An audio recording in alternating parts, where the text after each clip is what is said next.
Setelah sejumlah peristiwa yang terkait dengan Purnawirawan TNI, diantaranya soal suara-suara pencopotan Gibran dan batalnya mutasi anak Tri Sutrisno, apakah pertemuan Presiden dengan Purnawirawan TNI dalam halal bihalal punya makna tertentu yang berkaitan dengan situasi politik saat ini? Kita akan ulas bersama dengan sejumlah narasumber, sudah bergabung melalui sambungan daring.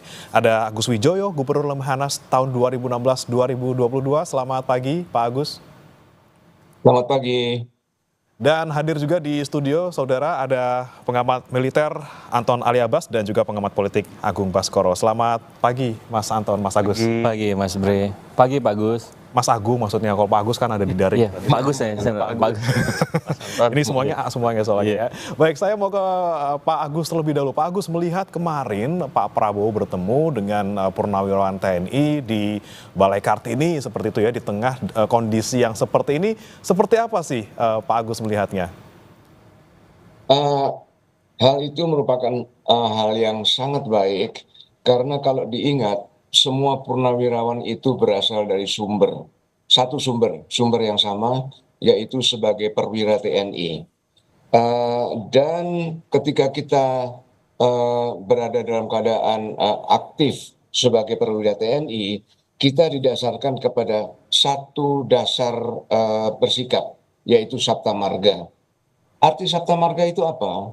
Arti Sabta Marga itu adalah above politics. Sabta Marga tidak memasuki intervensi politik atau memasuki wilayah politik.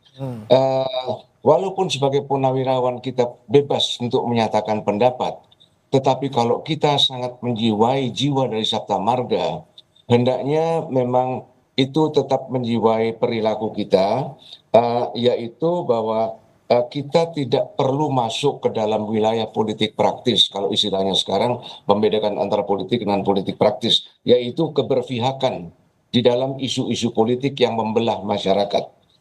Tetapi kalau dikatakan bahwa tidak ada prajurit tua yang mati, tetapi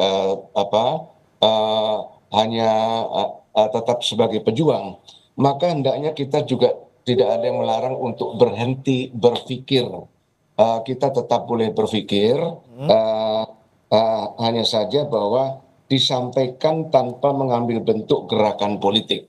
Jadi pertemuan itu saya anggap sangat positif untuk merenungkan kembali bahwa kita berasal dari satu sumber, yaitu yang berdasarkan Sabta Marga. Nanti untuk penyelesaian ke depannya, mungkin untuk pertanyaan berikutnya saya akan menjelaskan lagi. Terima kasih. Oke, bisa dikatakan ini untuk meredam situasi politik yang kemarin sempat memanas terkait dengan usulan dari Forum Purnawirawan TNI ya, Pak Agus ya? Iya betul, meredam ini hanya sifatnya sementara. Meredam ini hanya sifatnya gejala, tetapi masih belum memberikan jalan untuk memberi solusi tentang masalah substantif yang menjadi masalah dasar dari perbedaan pendapat tersebut, yang itu masih perlu untuk difikirkan. Baik. Saya ke Mas Anton. Mas Anton melihatnya kemarin ini kan dengar-dengar memang dadakan gitu ya diadakannya halal bihalalnya, kemudian kebetulan Pak Prabowo bilang memang bisa hadir, dan di tengah kondisi yang seperti ini juga sepertinya ada makna tersembunyi di balik ini. Apakah memang untuk mengcounter isu yang selama ini sedang berkembang terkait dengan tadi ya beberapa poin, ada soal usulan dari Forum Purnawirawan, kemudian ada juga terkait dengan mutasi anak dari Pak Sutrisno, Letjen Kunto. Ini seperti apa, Mas Anton? Ya, jelas Mas Bre bahwa pertemuan kemarin saya menganggapnya inilah untuk menurunkan tensi.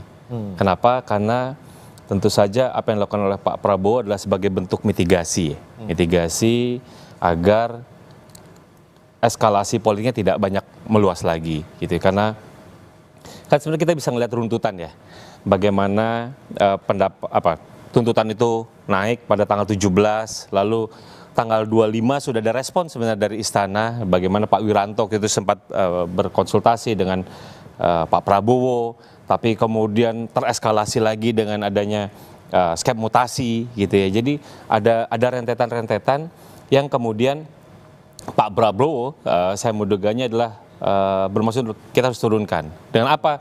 Dengan adanya gestur, karena nanti Mas Agung juga kan dengan gestur, sehingga kemudian dia harus tempatkan bahwa samping-sampingan antara Pak Tri dengan Pak Prabowo itu menunjukkan bahwa kita nggak ada masalah sebenarnya saya dengan ini. Gitu. Jadi ini yang ingin juga ditunjukkan kepada publik bahwa ketika waktu kemarin ada mutasi, saya itu sebenarnya nggak ada masalah dengan ini. Ini jadi itu yang saya tangkap ya ketika ada gestur seperti itu, karena memang kalau lihat profil Pak Prabowo kan sangat hormat dengan seniornya siapapun seniornya itu gitu. Jadi gestur itu yang ingin ditampilkan sama Pak Prabowo bahwa beliau nggak ada masalah dengan itu, sekaligus adalah juga ingin mempertegas konsolidasi karena Forum Purnawirawan ini kan memang bukan lembaga yang yang solid selainnya kayak PABRI, PPAD, PPLN, PPAU ya. Jadi ini memang kumpulan purnawirawan gitu yang lepas dari mereka bajunya dari mana gitu, kemudian menuntut pada satu hal. Tapi memang tadi seperti yang Pak Agus sampaikan bahwa karena ini cuma untuk menurunkan tensi, tapi inti masalahnya belum dibicarakan. Ya. Apalagi misalnya yang dituntut kemarin tidak hadir gitu ya. Ini kan juga menjadi menarik ya. Ini apakah kita lagi mau lokalisir masalah nih? Jadi masalah sama saya sudah selesai, yang ini belum gitu. Oke. Mungkin satu-satu kali ya diselesaikan ya. Tapi kalau Mas Agung melihatnya seperti apa nih? Apakah sekedar menurunkan tensi tapi belum menyentuh ke pokok persoalannya, dan bagaimana dengan gesturnya Pak Prabowo kemarin yang sempat hormat dulu kemudian duduknya di samping, di samping gitu ya. Ini seperti apa Mas Agung melihatnya? Ya, pertama ini aksi reaksi politik ya Mas ya. Ada aksi dari Forum Purnawirawan yang sifatnya informal, memberikan 8 poin, kemudian ada reaksi dari yang formal nih, yang diwakili oleh PPAD, PPAU, PPAL misalkan, kemudian ini ada halal bihalal PPAD dengan Presiden. Jadi ini penting, walaupun ujungnya nanti meredam ya, tapi minimal ada respon yang diberikan oleh pemerintah, baik oleh Pak Wiranto ataupun lewat forum-forum purnawirawan yang resmi itu. Karena ini penting, memastikan bahwa ketika mereka memberi masukan, arahannya jelas, pun ketika mereka melakukan hal-hal di luar itu sebagai tindak lanjut, arahannya juga jelas karena dikawal oleh purnawirawan forum yang lain semacam itu. Itu yang pertama. Yang kedua, ketika saya mencoba melihat situasi forum ketika kemarin dilaksanakan, itu kan menarik, tadi sempat disinggung. Pak Prabowo dengan Pak Tri duduk berbarengan, kemudian sebelum pidato, Pak Prabowo memberikan hormat. Itu saya kira salah satu arahan bagaimana Pak Prabowo merangkul semua kalangan, baik purnawirawan yang informal tadi, maupun yang formal semacam itu. Nah yang menarik, Mas Gibrannya nggak ada. Nah apakah ini ada kendala teknis ataupun substantif? Saya nggak tahu, nanti bisa di cross check sama panitia ya. Karena ini bisa menguatkan dugaan bahwa memang ada hal-hal yang tidak bisa dibantah bahwa relasi antara keluarga Solo dengan Forum Purnawirawan itu memang ada kendala ataupun ada semacam disharmoni semacam itu. Tapi Pak Prabowo lagi dan lagi tampil sebagai orang yang merangkul semua. Mau itu Purnawirawan, mau itu Mas Gibran, karena kita tahu sebelum itu ada rapat paripurna di kabinet yang mengungkapkan bahwa beliau satu suara, satu nada dengan Pak Jokowi, apalagi dengan Mas Gibran semacam itu. Jadi posisi Pak Prabowo semacam ini saya kira oke, bagus gitu. Karena apa? Karena kita butuh orang yang bisa menjembatani, berkomunikasi dengan pihak-pihak dalam tanda petik yang punya dinamika relasi semacam itu, sehingga pada ujungnya tidak ada yang kemudian rakyat kita yang dirugikan, seperti itu.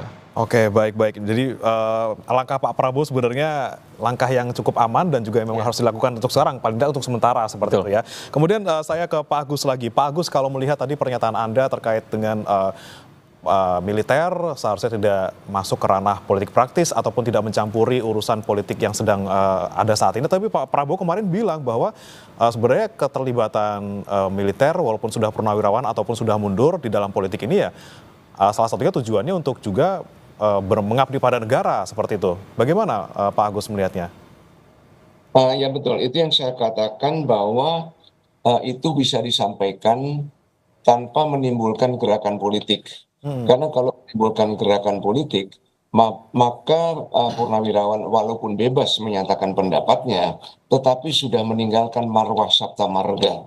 Bahwa Sabta Marga itu yang dimaksudkan above politics, hanya menjalankan kebijakan negara dan tidak masuk ke dalam politik praktis, bahwa sekarang sudah terjadi masuknya para purnawirawan ke dalam gerakan politik praktis, dan kalau sudah masuk ke dalam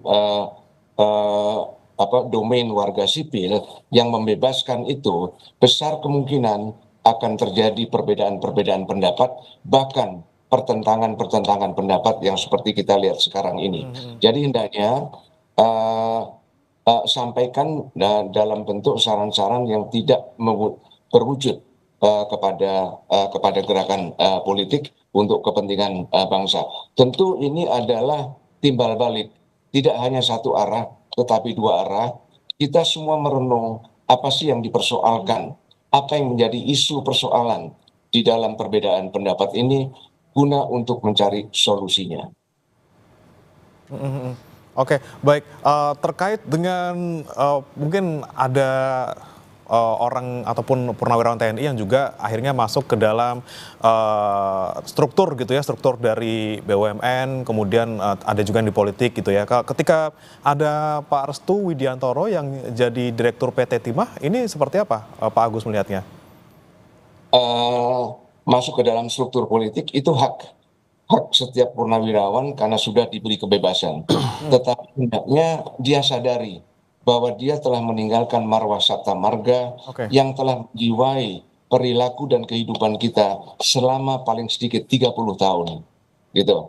Dan bahwa sebetulnya pengabdian utama kepada negara dan bangsa yang dilakukan melalui bidang olah keprajuritan telah selesai.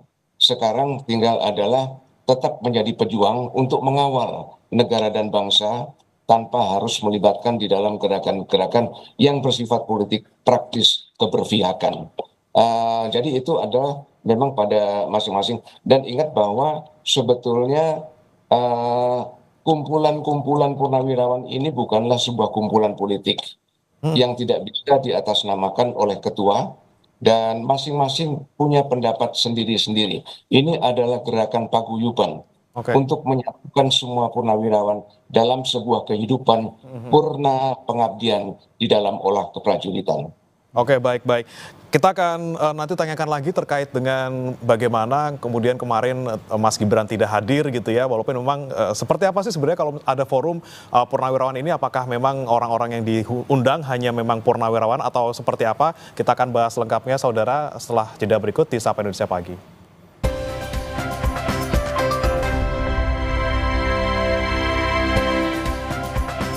Kembali di Sapa Indonesia Pagi, saudara, dan masih membahas terkait dengan halal bihalal Presiden Prabowo Subianto bersama dengan sejumlah purnawirawan TNI di Balai Kartini, Jakarta kemarin. Dan tadi menyambung pertanyaan sebelum jeda ke Pak Agus lagi. Pak Agus, ketika misalnya kemarin Mas Gibran yang mungkin sekarang jadi fokus utamanya gitu, lagi jadi sorotan, justru tidak ada di forum.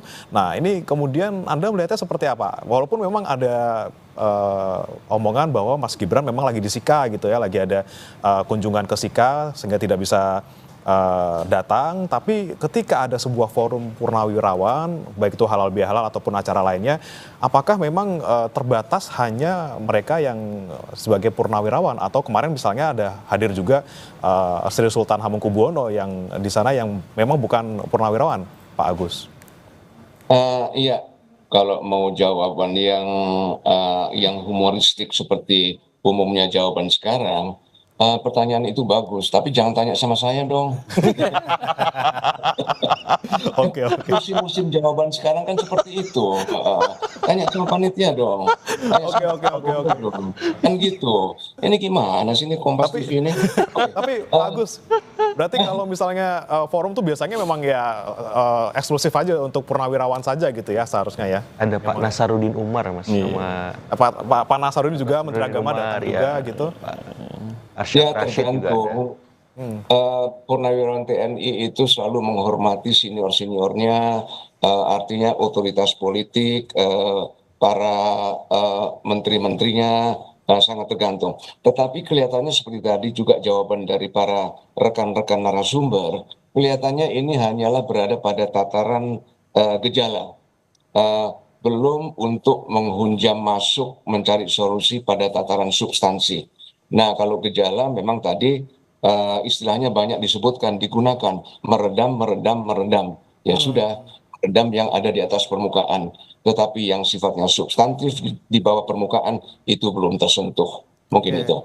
Nah, baik ini kan masih permukaan gitu. Jadi Mas Anton juga sempat menjawabnya juga ini kan masih untuk meredam sekedar permukaannya, belum ke substansinya. Berarti emang harus ada forum tertentu yang lagi dilakukan lagi dong di luar ini khusus untuk membahas soal gonjang-ganjing forum purnawirawan kemarin yang soal 8 poin itu dong. Ya, sebenarnya tergantung dari forum purnawirawan ini targetnya apa.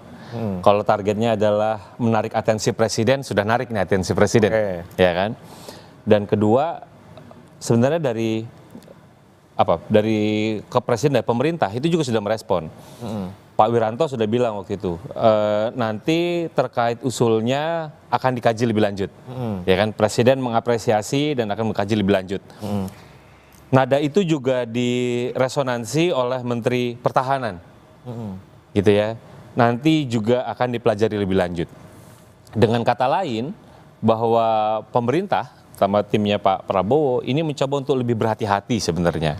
Berhati-hati dalam mencermati tuntutan ini. Karena tuntutannya itu kan juga punya implikasi tidak hanya sekedar memakzulkan Gibran. Kalau memakzulkan Gibran itu, kalau semuanya lancar kita dapat 6 bulan wapres baru. Ya. Tapi kan ada cerita lain, poin nomor 1 itu kembali pada Undang-Undang Dasar 1945 yang lama gitu. Nah itu kan ada punya implikasi yang serius terhadap ketatanegaraan gitu. Dan bolanya bisa jadi nggak hanya berhenti di sana saja gitu ya. Itulah kenapa kemudian Pak Prabowo mencoba untuk mendelay gitu. Jadi kita menampung itu dan itu mempelajari lebih lanjut gitu. Jadi dan problemnya kan tadinya sudah agak tenang, kemudian ada mutasi jadi meledak lagi. Gitu. Ini aja gitu. Jadi dan yang kemarin itu tujuannya saya pikir untuk meredam yang terakhir yang kemarin, apalagi mencoba untuk dibuat head to head antara Pak Tri dengan Pak Prabowo. Itu yang ingin diredam. Tapi sekitar kalau kita bicara tentang pesan inti dari 8 poin itu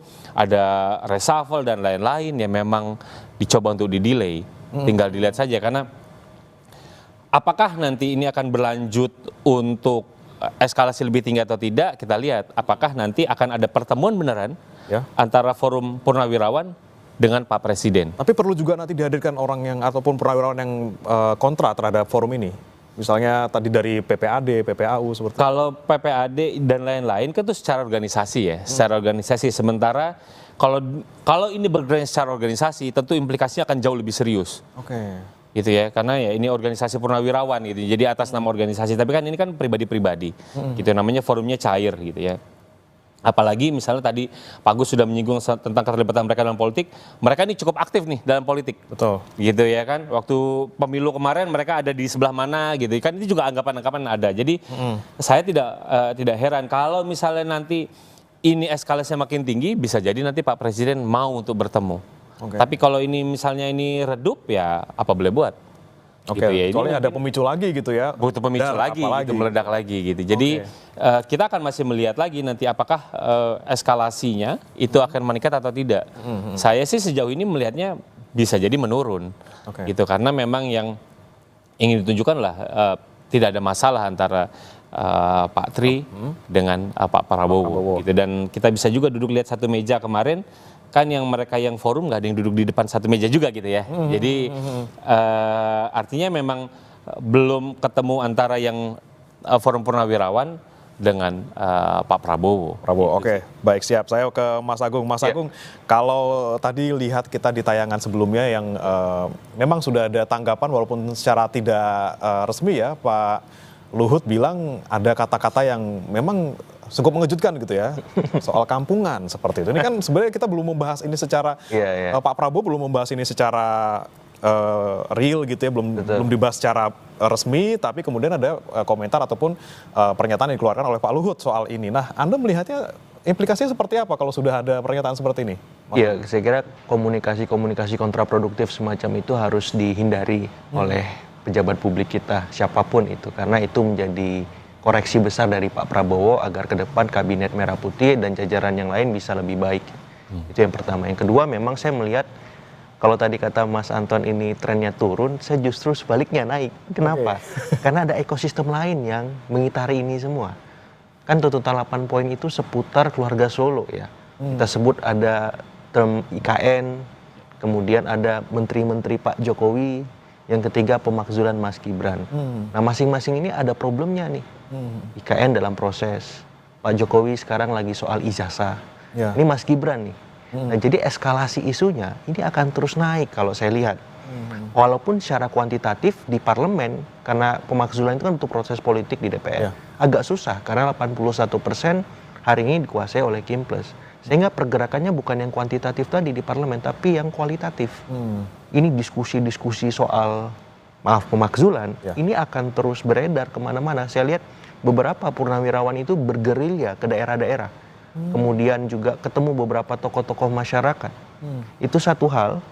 Masalah Solo yang tadi saya bilang hal yang lain, ini publik menunggu dan menanti bagaimana hal-hal tadi berlanjut dan terus bergulir. Karena biar gimana pun soal ijazah Pak Jokowi itu kan akan terus bergulir sampai 6 bulan sampai proses pengadilan misalkan. Kemudian yang pemakzulan ini juga jadi perdebatan ya, dialektika kita bersama sampai pagi ini. Jadi saya melihat eskalasinya akan terus naik walaupun tidak terlalu cepat ya, tapi progresnya kelihatan semacam itu. Dan respon dari pemerintah juga saya lihat memang cukup eksponensial gitu.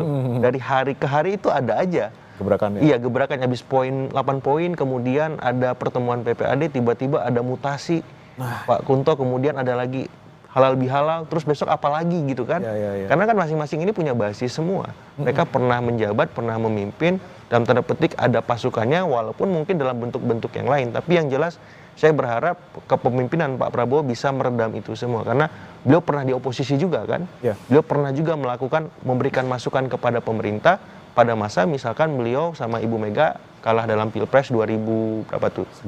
Kemudian beliau di 2014 juga kalah dari Pak Jokowi. Jadi beliau pernah dalam posisi seperti para purnawirawan ini, dan saya yakin beliau sangat empatik, menghargai, dan itu bisa menjadi masukan kepada para purnawirawan bahwa apapun yang mereka diskusikan bersama forum mereka untuk tidak setuju dengan pemerintahan hari ini ataupun keluarga Solo, itu tetap pada rel-rel konstitusional.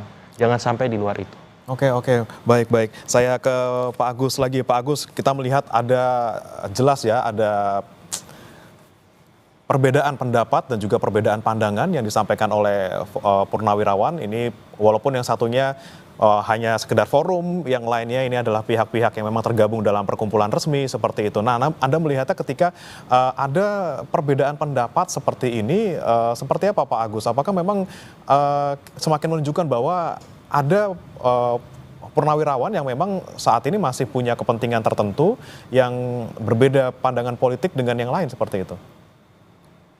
Iya, mungkin yang pertama adalah bahwa cuma ada dua kemungkinan. Apakah kedua belah pihak itu kampungan, ataukah kedua belah pihak itu tidak kampungan, karena memang punya pendapat. Jadi memang harus dipertemukan, dan kita tidak ahli dalam mencari solusi terhadap perbedaan-perbedaan. Saya selalu mungkin saya terobsesi ya, bahwa perbedaan terhadap atau solusi terhadap perbedaan, apalagi yang tajam, itu harus melalui proses rekonsiliasi. Apa itu? Yaitu adalah forgive but not forget. Forgive-nya itu apa? Ya sudah, kondisi sekarang ya. Artinya kita maafkan, kita terima kenyataan sekarang. Bagi yang beruntung dapat rezeki, itu rezekinya, udahlah, beruntung, bersyukurlah ya. Bagi yang belum dapat rezeki, ya memang itu belum rezekinya gitu ya. Udah, itu forget ya, nasib masing-masing. Tetapi itu forgive, sorry. Tetapi not forget bahwa ini terjadi karena ada anggapan terjadi kesalahan-kesalahan. Dan kesalahan-kesalahan ini harus kita temukan berdasarkan, dan karena rekonsiliasi itu adalah pertemuan pendapat kesepakatan, maka sifatnya adalah introspektif pada diri sendiri. Apa sih sumbangan saya terhadap konflik yang sudah terjadi sekarang ini? Jangan sampai bahwa kita menderita atau ketularan penderitaan penyakit, saya jadi sok dokter sekarang ini ya, yang dikatakan sebagai narcissistic personal disorder. Jadi jangan sampai kita merasa selalu benar, paling di atas, kalau memang kita ingin mencari solusinya. Jadi harus ada pendekatan yang nantinya merujuk kepada kesepakatan. Dan itu diawali dengan introspeksi jujur terhadap diri sendiri. Apa kesalahan yang telah saya lakukan? Jangan baper untuk mendengar pendapat-pendapat berbeda dari pihak lain agar sampai pada kesepakatan dan kita bisa forgive, forgetnya itu kalau memang ada kesalahan, berbagai macam sanksi bisa diberikan di situ, mulai dari sanksi pidana sampai mungkin kepada pemaafan dan kesepakatan untuk kita kembali bersaudara. Itu yang perlu kita coba untuk kita lakukan. Baik, saya ke Mas Anton lagi. Mas Anton, kalau soal kisruh gonjang-ganjing antara perbedaan pandangan dari purnawirawan TNI ini sebelumnya sebenarnya sempat terjadi juga ya, Mas Anton ya, dan kemudian waktu itu juga sempat membuat politik di Indonesia juga cukup bergejolak seperti itu. Yang mana nih? Yang waktu itu sempat saya baca-baca gitu ya, mungkin dikoreksi jika salah gitu ya, tapi mungkin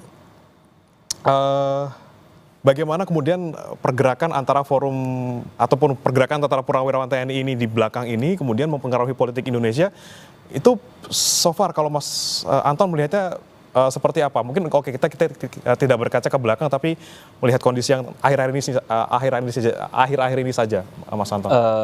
Pertama jelas selalu ada di kita. Kalau Pak Agus ini kan beda ya, politiknya politik dewa ya. Harapannya adalah walaupun dia purnawirawan tidak masuk ke dalam wilayah politik praktis, tapi kan juga ada sejumlah koleganya yang pengen punya jalan berbeda dengan ingin tetap menjaga relevansi mereka dalam politik. Itu satu. Kedua, memang yang juga seringkali agak blur gitu ya di sipil melihatnya adalah pensiunan sama dengan TNI padahal beda. Oke. Gitu ya. Jadi ya pensiunan TNI aktif gitu. Karena yang bisa membuat gerakan terhadap TNI aktif ya TNI aktif. Ya, jadi kalau pensiunan ya sekalipun dia dulu punya junior dan lain-lain, ya dalam tingkatnya paling jauh lah saran gitu. Tapi apakah itu akan mempengaruhi atau tidak, itu belum tentu. Apakah itu dia bisa melakukan politisasi atau tidak, belum tentu jawabannya. Itu kedua. Dan gerakan-gerakan kayak gini memang juga umum gitu. Jadi bagaimana misalnya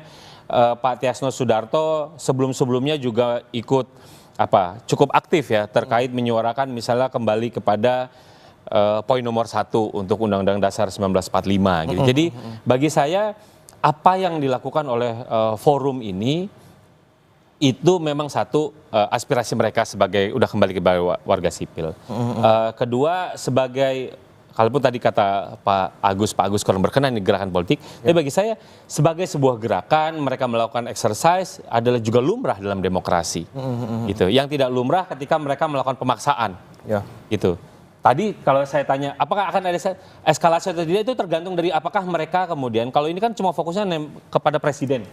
Kalau gerakan mereka adalah bagaimana mereka secara serius melakukan lobby di parlemen, nah mungkin ceritanya akan jadi beda gitu eskalasinya.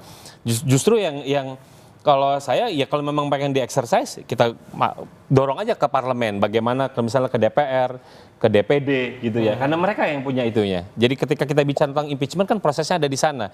Mau ngomong tentang amandemen Undang-Undang Dasar mau balik lagi itu kan prosesnya juga ada di sana, gitu. Seserius apa itu akan ke sana, gitu. Ini yang saya lihatnya belum ada gejalanya ke sana. Tapi kan kita bisa belum tahu di sana. Jadi itu dan saya pikir saya masih belum tahu nanti kita mau titik rekonsiliasinya di mana gitu. Karena apa? Karena kan tadi kalau misalnya titiknya adalah hanya ingin mendapatkan atensi, udah dapat atensi, tapi ingin semuanya terwadahi 88, wah ini gonjang-ganjingnya sangat serius. Gitu. Ini yang kita akan lihat sebenarnya. Minimum call dari purnawirawan itu yang di mana? Apakah di poin nomor 8 gitu ya? Itu dia tuh. Atau dia cuma berhenti pada reshuffle atau pada IKN atau mana? Karena kalau misal 8-8-nya ini sulit nih dicari titik temunya nih. Tapi mungkin kalau 1-2 ya mungkin ya tergantung lagi. Kalau pressure politiknya tidak kuat gitu ya. Karena bagaimanapun juga kalau kita bicara tentang realitas politik dia harus gandeng memang politik konvensional, partai politik Ya. dan lain-lain. Tapi memang ini adalah gejala umum, Mas, gitu. Gejala umum, apalagi mereka sudah pensiun, it's okay dengan gerakan-gerakan seperti itu. Baik. Ini kita tentunya harapkan apa nanti langkah ke depannya gitu ya, terutama dari Pak Prabowo sih ya, sebagai kunci dari ini semua, supaya ke depannya juga tidak lagi gonjang-ganjing, ada win-win solution bagi semuanya, bagi semua pihak yang berkepentingan di sini. Dan sekali lagi terima kasih Mas Anton Ali Abbas, pengamat militer, Mas Agung Baskoro, sudah hadir di sini, dan juga dari online, dari daring, Pak Agus Wijoyo, Gubernur Lemhanas 2016-2022, bergabung bersama kami di Sapa Indonesia Pagi hari ini. Selamat pagi, salam sehat selalu Bapak-Bapak. Selamat pagi. Lagi.